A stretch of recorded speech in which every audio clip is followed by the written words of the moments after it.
네, 오늘 우리 1월 22일 우리 다 같이 하나님 말씀 함께 살펴보도록 하겠습니다.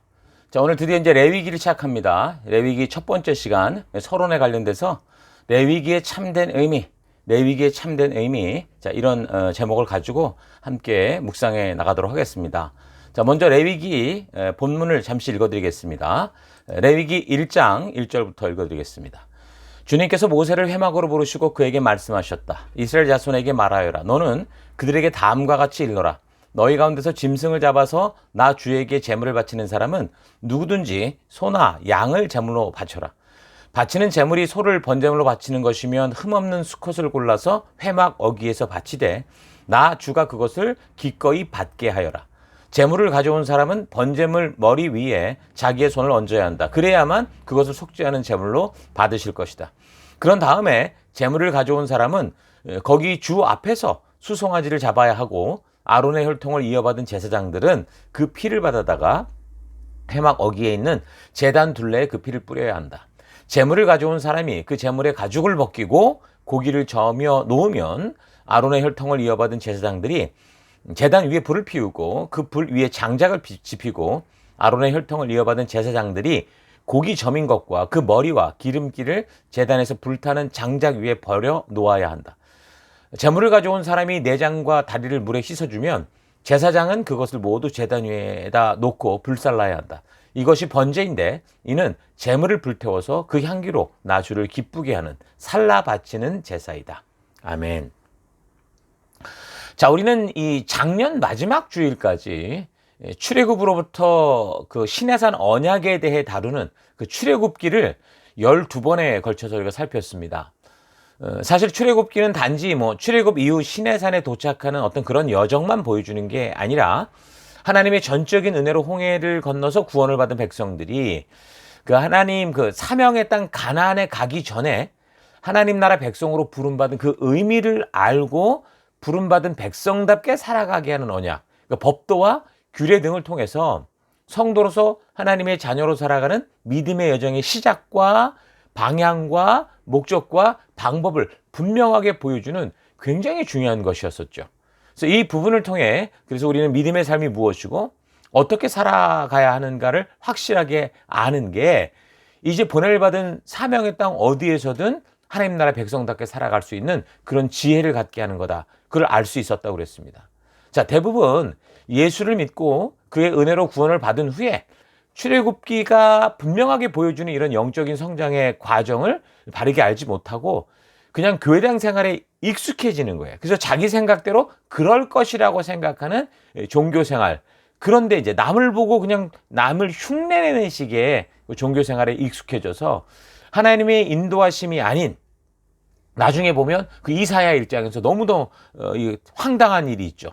하나님이 그 예비하는 자들을 책망하시고 안타까워하시는 그런 장면이 나오는데 우리가 자칫 그런 삶을 사는 경우가 많은 게 오늘날 우리 현실이라는 거죠. 그래서 이런 기회를 통해서 출애굽기의 여정을 바르고 좀 온전히 우리가 의미를 살피고 알아서 바르게 하나님 나라 백성답게 하나님과 동행하는 삶을 살아갈 수 있는 그런 성도로서의 이 시작의 준비가 잘 될 수 있기를 축원합니다.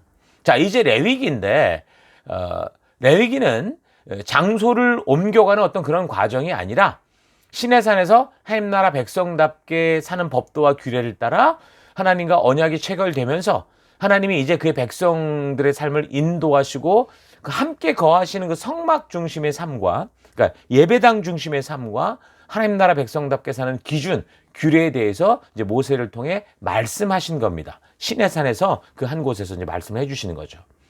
그래서 출애굽기 끝에 보면 이제 완성된 성막이 그냥 사람들이 원하는 어떤 우상신을 모시고 섬기는 제단이 아니라 살아계신 하나님과 인격적인 만남이 지속될 수 있게 하는 곳이었기 때문에 하나님은 하나님의 백성들이 하나님을 바르게 만나는 방법, 바르게 살아가는 그런 이 길들을 알려주시죠.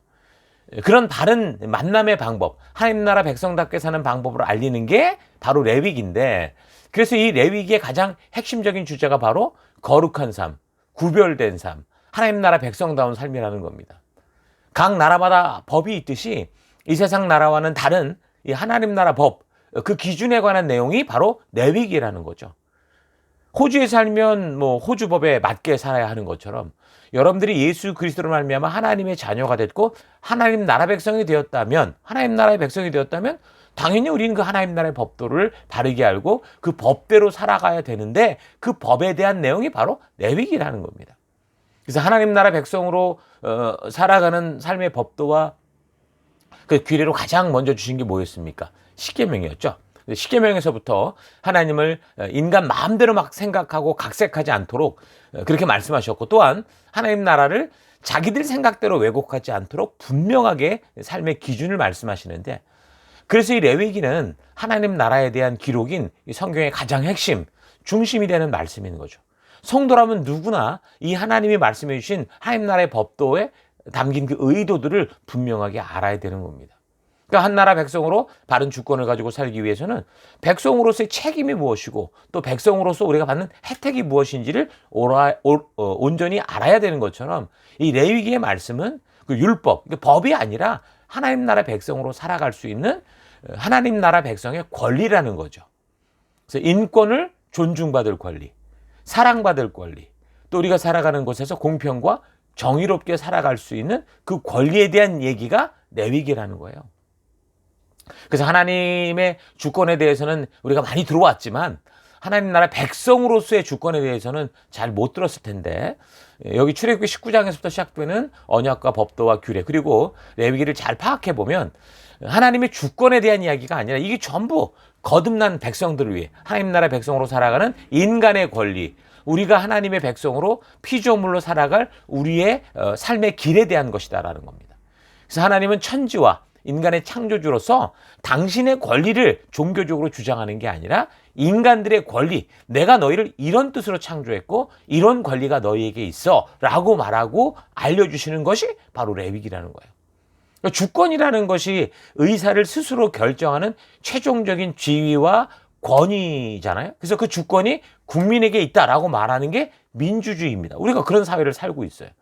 그러니까 하나님 나라에서도 하나님의 뜻에 따를 것인지 아닌지 스스로 결정할 수 있는 그 권리, 그 주권이 누구에게 있냐면 바로 인간에게 있다라는 거예요. 국민주권설이라고 우리가 그런 얘기를 하죠. 똑같습니다. 그래서 하나님은 그 백성들에게 창조주로서 우리에게 주셨던 그 하나님이 주신 건데도 우리의 그 권리, 우리가 가진 이 권리의 길, 그 다른 우리의 이 그 혜택받을 우리가 어떤 축복 속에 있는지를 말씀해 주시고, 그래서 결국은 하나님을 닮은 하나님과 교제가 가능한 그런 존재가 될 수 있도록 우리를 당신과의 관계 속으로 불러주시는 거죠. 자, 그래서 레위기의 핵심적인 교훈이 바로 내가 거룩하니 너희도 거룩하라. 그러니까 구별되라라는 거죠. 거룩에 해당되는 히브리 그 원어 단어가 코데시라고 하는데, 그 뜻이 뭐냐면 잘라내다, 분리하다 이런 뜻이거든요. 그래서 이 세상의 더러움과 분리된 상태, 이 세상으로부터 구별된 상태, 함께 있으나 그 어둠에 어두워지는, 그런 어둠 속에서 어두워지는 게 아니라 빛으로 구별된 상태를 말하는 거죠. 그러니까 자기의 생각과 느낌대로 살던 삶에서 이제는 어떻게 돼요? 그 우리를 빛나게 하고 하나님 나라 백성답게 하는 그 법도와 규례, 그걸 바르게 알아야 되는 거고, 그 법도와 규례 속에서 하나님 우리에게 말씀하시고자 했던 하나님 나라의 그 핵심 가치, 생명 존중, 인간 사랑, 공평과 정의의 가치를 우리가 바르게 알고 살아가는 그런 삶이 바로 거룩한 삶, 구별된 삶이다라고 말하는 거예요. 그래서 성도인 여러분 모두가 정상적이라면 세상과 그렇게 구별되게, 세상 사람들과 다르게 하나님의 백성답게 살기를 원할 텐데, 그러려면 어떻게 돼요? 그 권리를 알아야죠. 그러려면 이 레위기의 말씀을 잘 우리가 숙지하고 파악해야 된다는 거예요. 그래서 레위기 언약은 이 시내산 언약 이후 어느 시대를 막론하고 지금 이 하나님의 창조의 이 시간 속을 살아가는 모든 성도들이 그 사는 어느 곳에서든 하나님의 그 제사장 나라답게 살아가게 하는 중요한 삶의 기준이고, 우리를 거룩하게, 그러니까 구별되게 하는 그런 말씀이라는 거죠. 물론 이제 예수님께서 유월절 어린 양 제물로 이 땅에 오셔서 이제 완성한 것들이 있어요. 그 법 속에. 그래서 여기 레위기에 나오는 것들 중에 우리에게는 이제 그렇게 꼭 해야 되는 제사제도와 같이 그렇게 하지 않아도 되는 것들이 있지만, 십계명을 비롯한 많은 부분이 사실은 그게 어떤 행위를 위한 게 아니라 하나님의 어떤 분명한 창조의 의도를 알리는 거기 때문에 그 의도와 뜻은 여전히 우리에게 적용이 돼야 된다라는 거예요. 이 음란하고 어두운 세상을 속을 살아가야 되는 우리에게 그 어둠 속에서 빛으로 구별되게 할 수 있는 하나님 나라 백성답게 살게 하는 가치들이 존재하기 때문에 이 하나님의 나라의 법은 우리에게 너무 소중한 거예요. 이 부분에 대한 이해가 아주 중요하기 때문에 하나님 나라의 법도와 율법에 대해서 이미 그 5차 연대기적 성경 강좌를 우리가 이제 작년 초 3월부터 시작을 했는데 그 서론 부분에서 벌써 1회, 2회, 3회에 거쳐서 뭐 구체적으로는 2회와 3회 강의를 통해 우리가 분명히 나눴었죠. 그리고 또한 올해 우리가 2023년을 시작하면서 지난 첫 주간 외에도 2주간 계속해서 우리가 새벽 묵상을 통해서 또 주일에 그 영상 예배를 통해서 이걸 계속 살펴볼 수 있도록 그렇게 한 겁니다. 여러분, 우리는 종종 율법이 오늘날 우리 그리스도인들과 무슨 상관이 있냐 이런 식으로 생각을 하고 의문스러워합니다. 그러니까 성도들은 물론이고 심지어 목회자들이나 신학자들까지도 율법이 주어진 그 동기, 역사적인 그 어떤 배경과 목적과 더 나아가 율법의 기능과 유익을 이게 분명히 바르게 보지 못하는 게 아닌가 그렇게 생각이 들어요. 그러니까 성도들이 더더욱 율법과 믿음에 대해서 혼란을 겪고 있는 거죠. 우리가 살펴왔던 것처럼 성경은 처음부터 율법을 얘기한 적이 없어요. 처음부터 계속 시종일관 믿음에 대한 얘기를 하고 있는 건데. 근데 이게 이제 혼란이 이제 우리 시대에 있다라는 거죠. 그 혼란의 그 첫 번째는 뭡니까? 예수님께서 율법을 성취하셨다 이런 말에 대해서는 건데, 예수님께서 성취하신 것은요 율법을 성취한 게 아니라 구약 성경에서 꾸준하게 지금 계속 예언되어 왔던 그 역사가 흘러가며 하나님이 온전치 못한 백성들을 볼 때마다 하나님께서 이렇게 하실 거다라고 하셨던 그 약속들, 하나님의 뜻, 하나님의 그 분명한 의지, 그 예언되었던 그 예언들이 성취된 거라고 볼 수 있는 거예요. 이는 율법과 관계된 것을 성취한 게 아니고요. 말씀드린 것처럼 선지자들을 통한 예언들이 성취된 것이고 구약, 즉 옛 언약에 내포된 그 약속들이 성취됐다. 이렇게 말해야 되는 거죠. 그러니까 예수님이 율법을 성취하셨으니까 지킬 필요가 없다. 이런 건 그러니까 말 자체가 성립이 안 되는 그런 거라고 볼 수 있어요. 자, 둘째는 오해가 예수님께서 율법을 완성하셨다라는 말씀에 대한 오해인데요. 여기서 이제 예수님께서 율법을 완성하셨다라는 말은 맞아요. 그러나 예수님께서 율법을 완성하셨기 때문에 우리는 이제 더 이상 율법을 지킬 필요가 없다라는 말은 틀린 거예요. 예수님께서 율법을 완성하신 것은 폐하기 위해서 완성하신 게 아니죠. 예수님께서 예수님 혼자 지키려고 율법을 완성시킨 게 아니라는 겁니다. 예수님께서 완성하셨던 율법은 모든 백성들이 그 율법의 정신, 그 하나님께서 의도하신 그 진심을 알고 온전히 하나님이 꿈꾸셨던 그 하나님 나라 백성답게 살아가도록 축복된 삶을 온전히 살게 하기 위해서, 그러니까 죄로 말미암아 죽었던 우리가 이제 영원한 대속물로 말미암아, 완전하신 대속물로 말미암아 온전한 삶을 살 수 있도록 완성하신 거죠. 그러니까 그게 이제 하나님 나라 백성된 우리로서는 하나님의 백성된 주권이 완성된 거라고 볼 수 있습니다. 그동안 뭐 동물의 피로 죄를 덮어놓기만 했다면 이제 진짜로 우리의 죄를 단번에 씻기실 구원의 대속제물로서 산제물이 되신 그 예수님의 오심으로 우리에게 완전한 구원의 그 권리를 주신 거죠.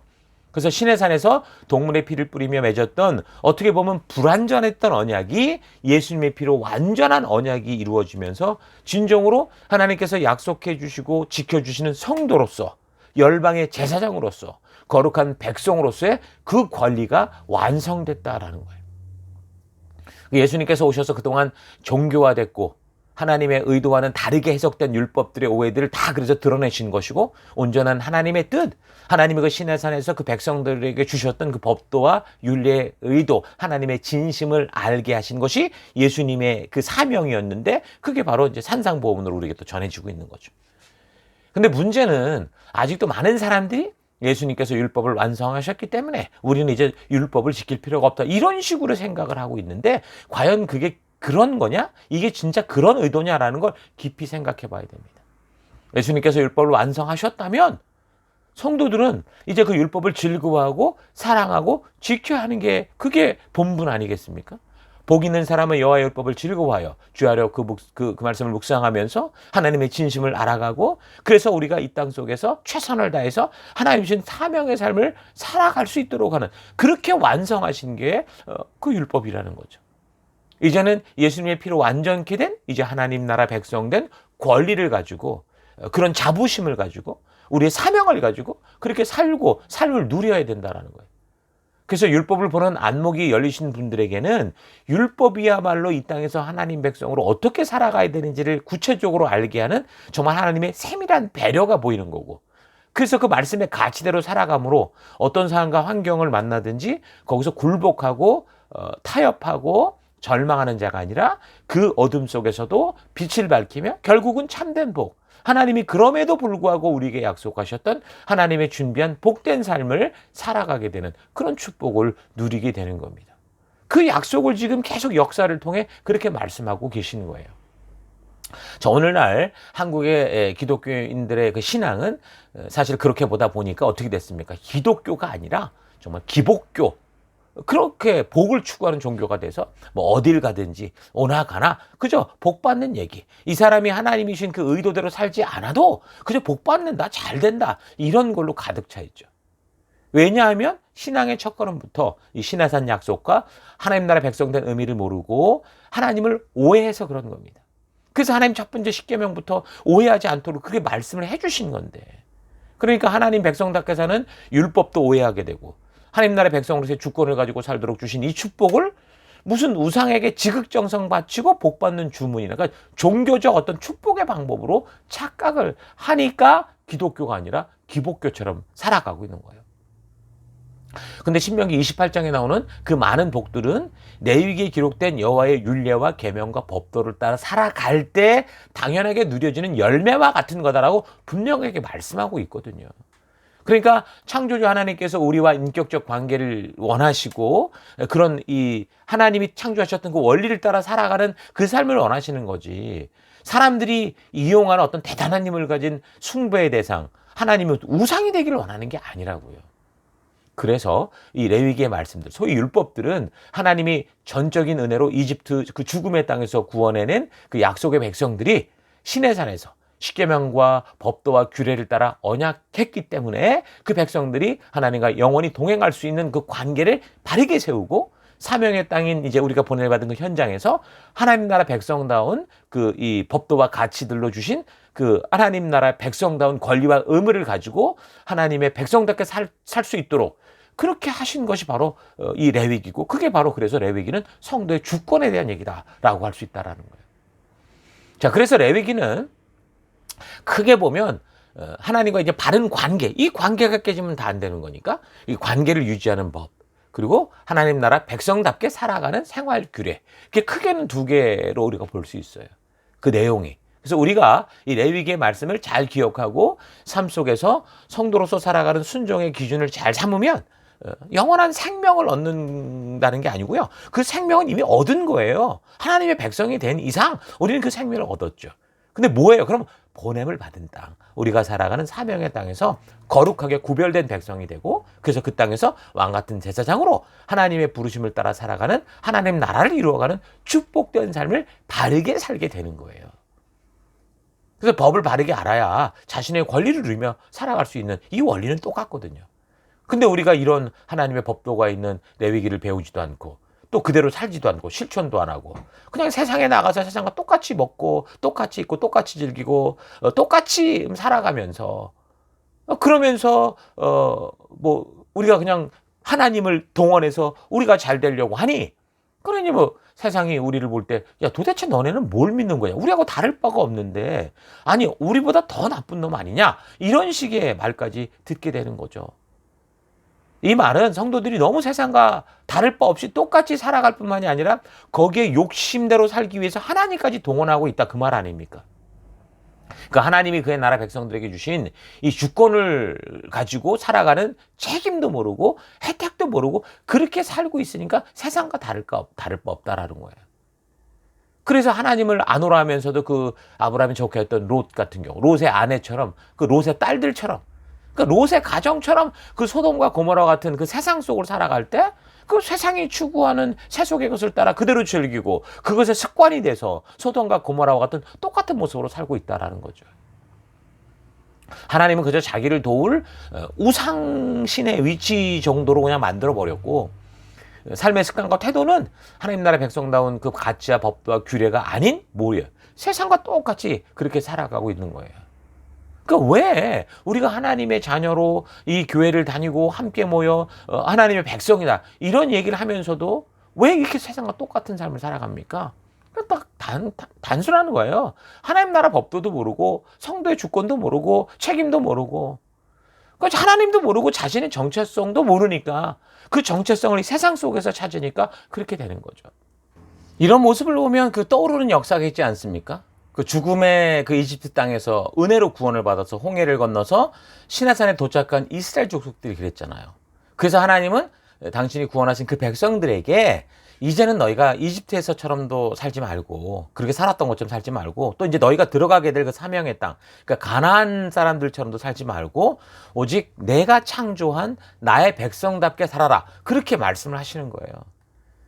그래서 하나님은 바로 이 레위기를 통해서 이 하나님의 그 온전한 뜻, 하나님의 그 의도, 어떻게 사는 것이 그런 하나님이 원하시는 삶인지를 보여주시는 거죠. 레위기를 통해 하나님 나라 백성으로서의 주권을 알리시는 거예요. 하나님 나라 백성으로 살아가는 성도의 책임과 의무, 그로 인한 축복을 알리시는 거죠. 그래서 이 레위기가 모세오경의 이제 중심이 된다라고 말하는 거고 그 의미를 확대시키면 이제 성경 전체의 핵심적인 어떤 가치 판단 기준이 되는 거예요. 자, 그렇다면 우리는 이 시내산 언약과 관련된 십계명과 법도와 규례를 비롯한 이 레위기의 말씀들을 바르고 온전하게 알고 다르게 분별할 필요가 있는 거죠. 이 시내산 언약의 내용을 어떻게 지키느냐에 따라서 이제 앞으로의 역사의 방향이 결정될 거고 또 결국 이 레위기를 통해 했던 이 하나님 나라 백성으로서 사는 가치를 지키냐 지키지 않느냐에 따라 이 언약이 흥하냐 망하냐 이런 것이 이제 결정이 되는 거죠. 그래서 우리가 이 성경을 읽을 때 이 레위기를 바르게 파악하지 못하면 앞으로 전개되는 이 성경의 역사도 바르게 이해가 안 되는 거예요. 더 나아가서 신약에 와서 이제 예수님이 오셔야 됐던 이유, 죽으심과 부활에 대한 온전한 의미를 이해하기 힘들게 되죠. 자칫 그 유대 율법주의자들과 바리새인들과 같이 열심히 하나님을 사랑한다고 하면서 하나님의 아들 예수 그리스도를 십자가에 못 박는 그 화인 맞은 이 독사 같은 자식들의 행동을 그 마음에 그냥 굳은 이 마음을 가지고 살아가는 그런 삶을 살게 되고 그런 책망을 듣게 되는 그런 일이 될 수 있는 거예요. 그렇다면 오늘날 우리가 무슨 안식교들이나 뭐 유대인들처럼 그렇게 율법주의자가 되자는 말이냐? 그건 아닙니다. 그게 아니에요. 지금 우리가 살펴보는 역사를 통해 율법주의자들이 말하는 것처럼 이 율법을 지켜야 되고 지켜야 구원을 받고 그렇지 않으면 구원을 받지 못한다라는 것은 율법의 목적과는 완전히 다르잖아요. 지금 우리가 살핀 것처럼. 그래서 하나님의 전적인 은혜로 구원을 받은 사람들이 그 하나님께서 언약의 자리로 초대하실 때 하나님 나라 백성이 되어서 열방의 제사장 나라가 되고 거룩한 백성이 되고 결단한 사람들에게 하나님 나라 백성답게 살아가는 법도와 규례, 이 축복된 삶을 살아갈 수 있도록 주신 거, 이게 바로 레위기, 이 율법이 있는 거예요. 이 역사를 통해서 율법을 주신 이 목적, 이 분명한 의도를 바르게 알아도 우리는 사실 더 이상 율법주의니 어쩌니 하면서 다투고 시간 낭비할 필요가 없어요. 이걸 갖고 뭐 이게 진짜냐 가짜냐 따질 이유가 없는 거예요. 우리가 살아갈 가치가 이곳에 있기 때문에 어떻게 적용할까를 고민하면 되죠. 레위기를 바르게 살펴보면서 그래서 어떻게 하나님 나라 백성다운 삶을 우리가 지금 이 시대 속에서도 바르게 살아갈 수 있을까를 우리가 온전하게 고민하고 그래서 바른 성도로서의 삶의 길, 하나님이 동행하신 그 믿음의 길을 우리가 알 수 있도록 나아갔으면 좋겠습니다.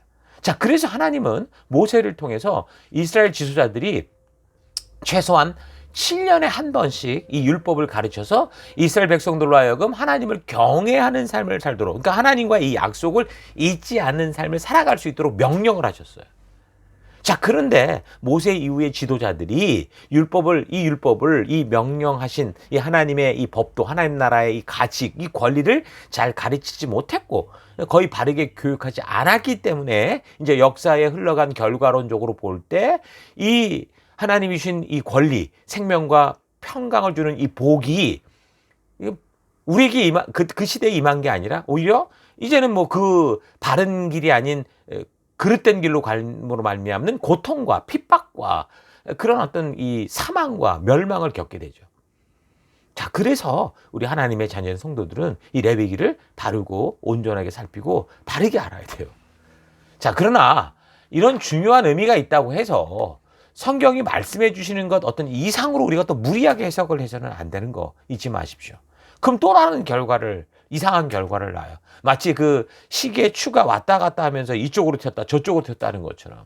그래서 우리가 이제 성경을 이렇게 이제 흐름을 알고 해석을 해갈 때 그 해석은 가능하면 최소화하는 게 좋죠. 만약에 해석하지 않고 우리가 읽어갈 때 알아들을만 하면 굳이 다른 설명을 안 붙여도 되는 거예요. 그게 잘하는 거예요. 하나님이 그렇게 우리가 알 수 있도록 말씀하셨으니까 그대로 이해하면 되는 거죠. 그리고 살면 되는 거죠.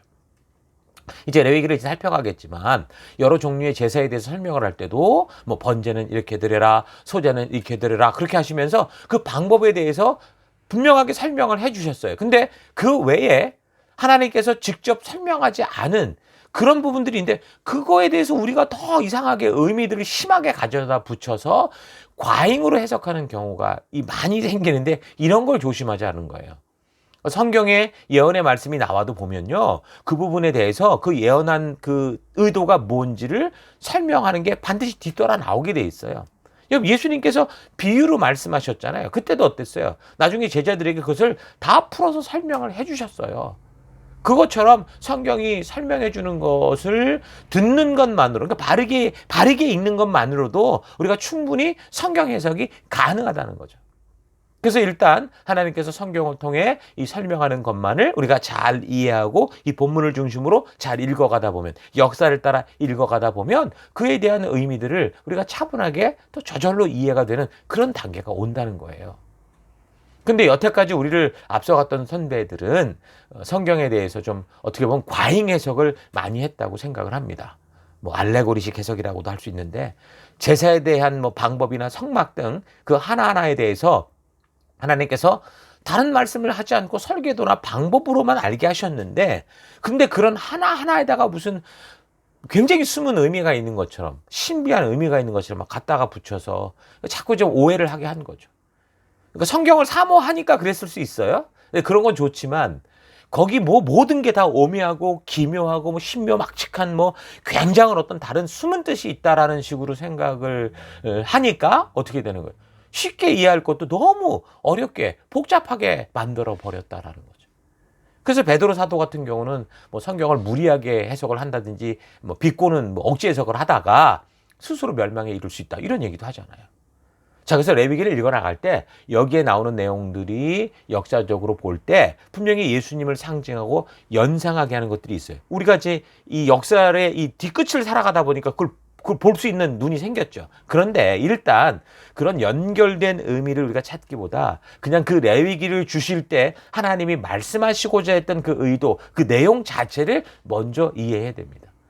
그러면 계속해서 이제 성경 역사를 우리가 하나씩 살펴가면서 점점 더 바른 의미, 그런 의미가 이런 거였구나라는 걸 알게 되고 그러면 바른 해석이 나오고 그러면 바른 적용이 돼서 그럼 우리 삶 속에 바른 말씀의 가치대로 살아가는 하나님 나라 백성으로서 성장할 수 있다라는 거죠. 역사적으로 이제 이런 과잉 해석에 있어서 제일 심했던 사람들이 바로 바리새인들이었죠. 이 바리새인들과 율법학자, 서기관들이 끝없이 모세오경을 과잉 해석해 놓은 그런 책들을 굉장히 많이 만든 거예요. 그래서 남유다가 역사적으로 나중에 보지만 바벨론의 포로가 되기 전까지는요, 이 시내산에서 받은 이 말씀들을 이 온 백성들이 다 소홀히 여겼어요. 그 우상 숭배에 빠져 늘 남의 우상 쫓아다녔거든요. 그러다 그 결과가 뭐였어요? 바벨론에 의한 패망, 포로였죠. 그러고 나서야 이 바닥을 치고 나서야 이 시내산에서 받은 말씀들을 따라 그 오경과 토라의 이 중심을 가지고 역사를 흘러오면서 선지자들 통해 말씀하셨던 하나님의 의도를 바르게 이제 깨닫게 된 거죠. 그래서 그 토라를 연구하기 시작했고 거기에 이제 설명을 달기 시작한 거예요. 그래서 그 토라를 연구하고 주석한 것이 전통적으로 이제 잘 아는 것처럼 미드라시. 또 입에서 입으로 막 전수되던 그 구전되던 것도 있잖아요. 장로들의 그런 구전, 유전을 모은 책이 미시나. 그리고 이제 그 미시나를 주석을 또 한 것이 게마라.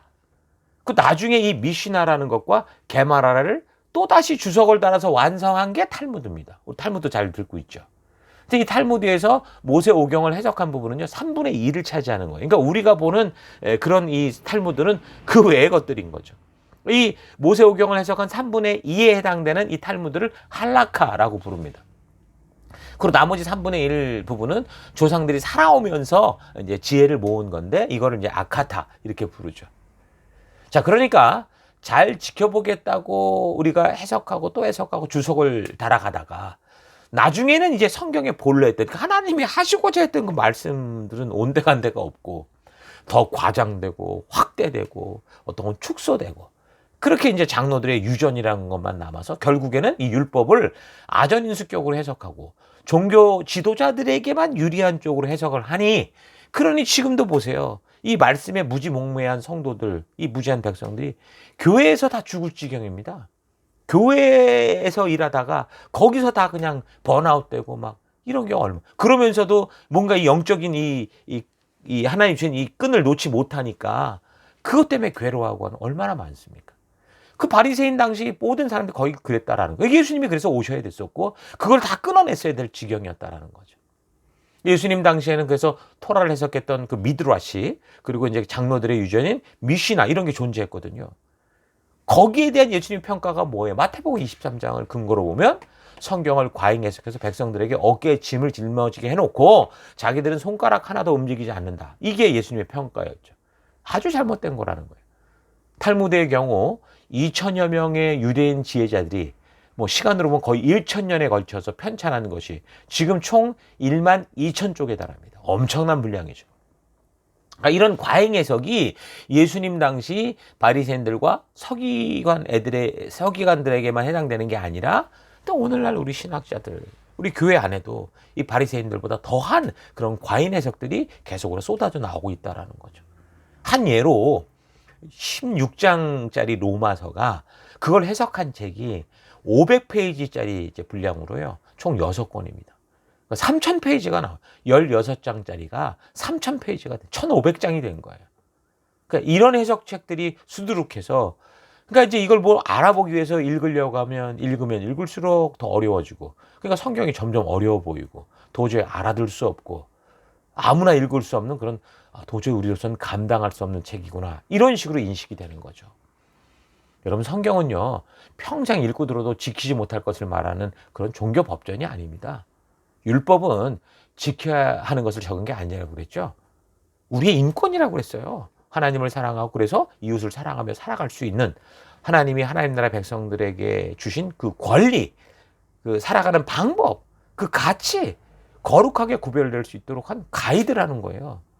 여러분 우리가 지도를 보면 우리가 어디쯤 가고 있고 이 길로 가면 막힌 건지 넓은 길인지 좁은 길인지 결국 이 길이 어디로 가는지 알 수 있잖아요. 그러니까 성경이 바로 그런 거라니까요. 우리가 하나님의 백성으로 살아갈 수 있게 바르게 살아갈 수 있게 축복 속에 살아갈 수 있게 우리의 신앙의 바른 여정을 보여주는 그런 가치요. 그런 이 지도와 같은 거예요.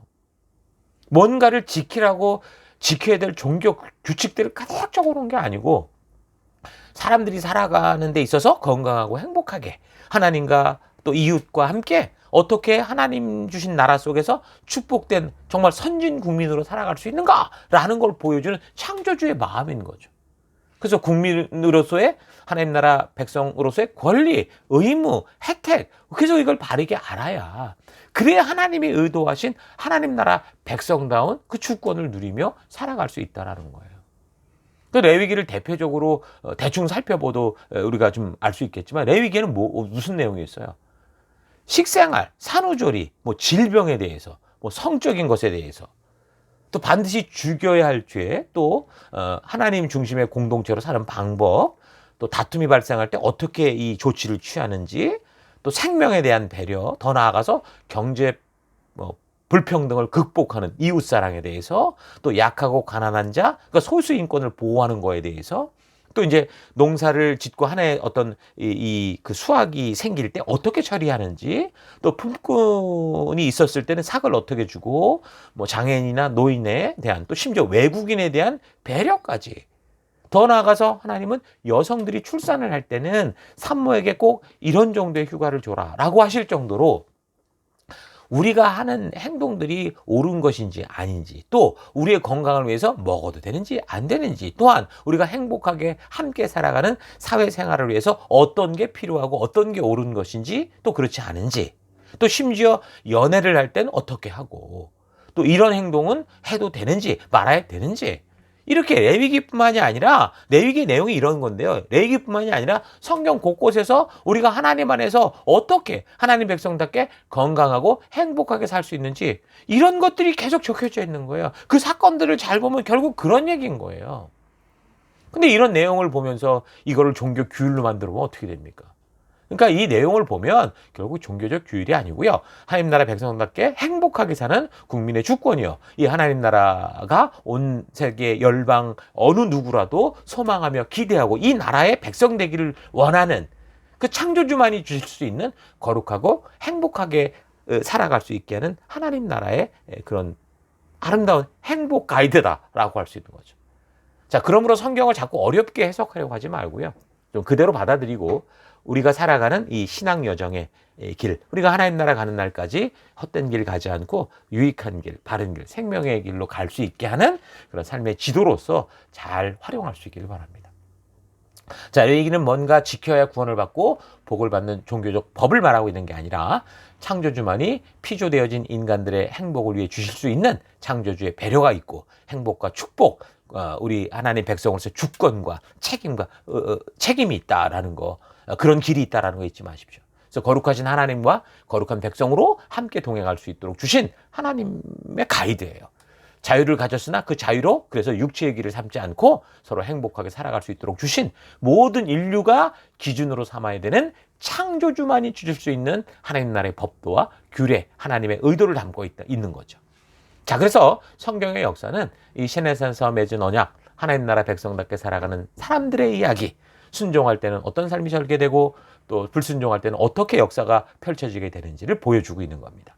신약의 그 수많은 증인들의 다툼과 목숨을 건 그 삶의 이유가 바로 여기 시내산에서 하나님께서 그 백성들과 약속하신 이 하나님의 진심을 보여주기 위한 거예요. 그래서 순교하고 그래서 전도자가 되고 그래서 하나님의 빛이 되어 살아가는 거죠. 그리고 궁극적으로 그 하나님의 진심이 우리 눈에 드러나는 것이 누구예요? 바로 예수 그리스도라는 거예요. 예수님은 하나님의 본체셨습니다.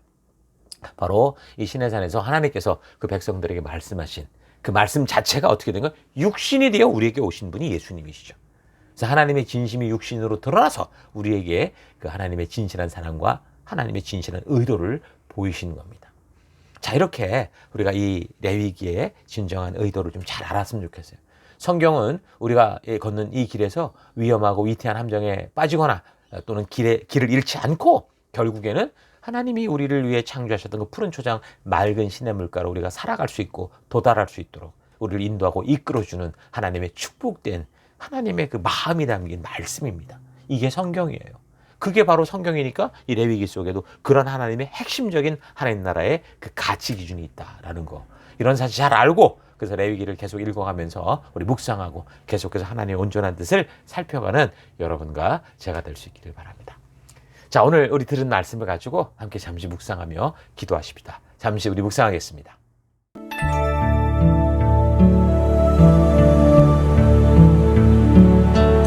예, 오늘 우리가 레위기의 서론적인 부분을 다루었는데 우리가 지금 살핀 것처럼 이 레위기는 하나님이 그 백성들에게 주시는 하나님 나라 백성의 주권과 도리가 있다고 그랬죠.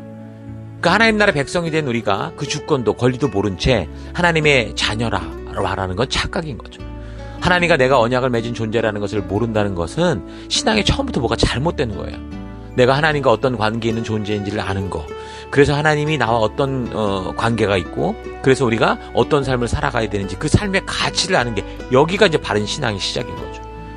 여러분들이 교회에 오게 된 것, 예수님의 부르심을 듣고 하나님의 말씀을 듣는 자리에 이 자리에 있다라는 것은 분명히 홍해를 건너서 구원의 백성으로서 초대됐다라는 증거입니다. 자, 그렇다면 구원 그 이후 하나님이 나를 왜 인도하셨는가를 바르게 알아야 되는 거고 그래서 하나님의 그 언약의 자리에 나아가서 하나님 나라 백성된 정체성을 깨닫고 하나님의 부르심에 감사하고 거룩한 나라요 하나님의 소유된 백성이요 거룩한 제사장으로 살아갈 것을 믿음으로 우리가 화답을 해야 되는 거예요.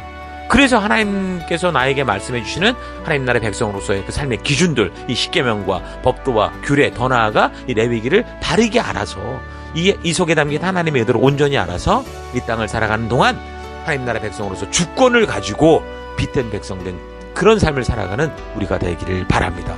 하나님은 단지 우리의 어떤 길흉화복을 좋게 하는 어떤 우상이 아니에요.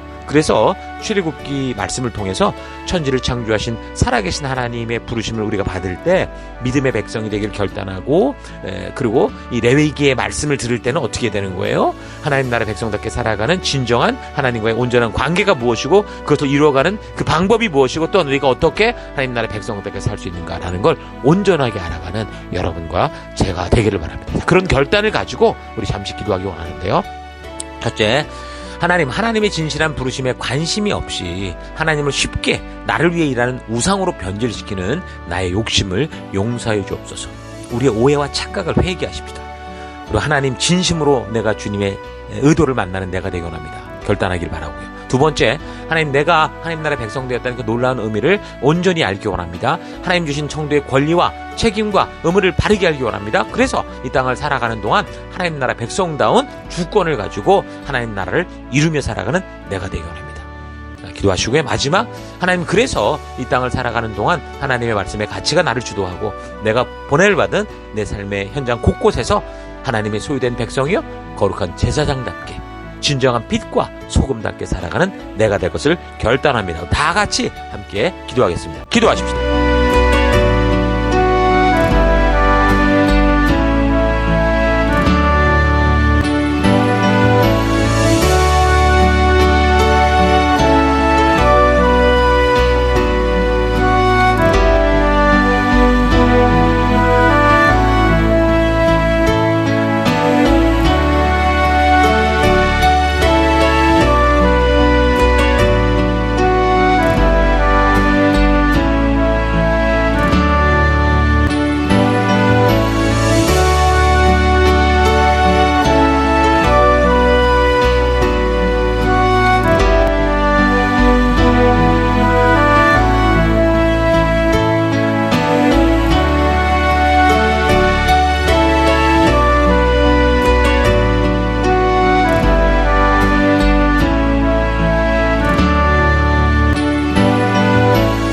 하나님, 오늘 우리가 이렇게 레위기의 말씀을 통해 이 레위기의 말씀이 하나님 결코 종교의 어떤 족쇄나 규례가 아니라 하나님이 우리를 자유케 하는 우리의 권리라는 것을 알게 하시니 고맙습니다.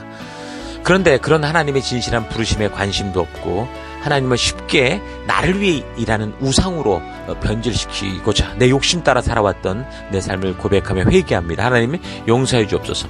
내가 하나님 나라 백성 되었다는 이 놀라운 의미를 정말 온전히 알기 원합니다. 그래서 하나님이 주신 성도의 권리와 이 책임과 의무를 우리 하나님이 말씀하신 말씀으로부터 바르게 알길 원합니다. 그래서 이 땅을 살아가는 동안 나의 정체성을 따라 바르고 온전하게 살아가는 내가 되길 원합니다.